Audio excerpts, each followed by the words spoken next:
नमस्कार दोस्तों, दिव्य भक्ति कहानियाँ यूट्यूब चैनल पर आप सबका स्वागत है। दोस्तों, आज मंगलवार के दिन मैं आपको मंगलवार व्रत कथा सुनाने वाली हूँ। तो चलिए कथा शुरू करते हैं। एक समय की बात है, एक गांव में एक ब्राह्मण दंपति रहते थे। उनके कोई संतान नहीं थी, इस कारण वे अत्यंत दुखी थे। इसी दुख से परेशान ब्राह्मण वन में हनुमान जी की पूजा के लिए चला गया और वहाँ हनुमान जी की पूजा करता वह एक पुत्र की कामना करने लगा।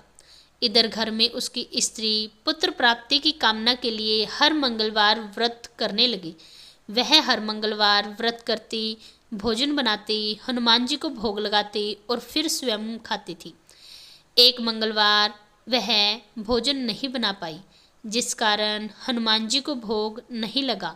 उसने सोचा कि अब मैं अगले मंगलवार को हनुमान जी को भोग लगाकर ही भोजन खाऊंगी। इस कारण वह 6 दिन भूखी प्यासी पड़ी रही।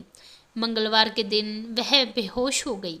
हनुमान जी उसकी श्रद्धा और भक्ति देखकर अत्यंत प्रसन्न हुए और उसके सामने प्रकट होकर बोले कि हे ब्राह्मणी, मैं तुम्हें एक पुत्र देता हूँ जो तुम्हारी खूब सेवा करेगा।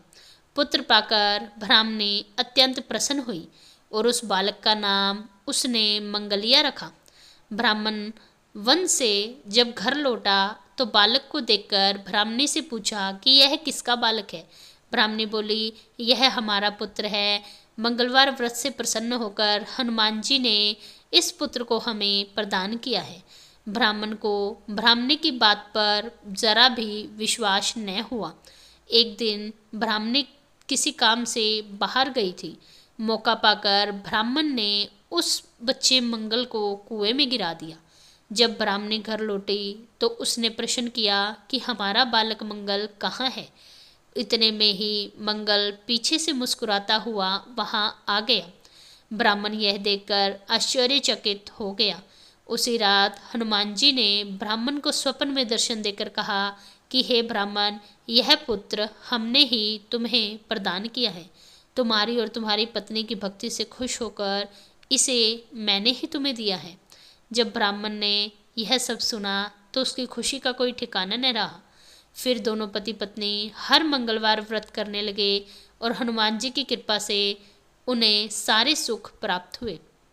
माना जाता है कि मंगलवार व्रत के दिन इस कथा को सुनना अत्यंत शुभ माना जाता है। जो भी इस कथा को कहता, सुनता या सुनाता है, हनुमान जी उसके सब मनोरथ पूर्ण करते हैं।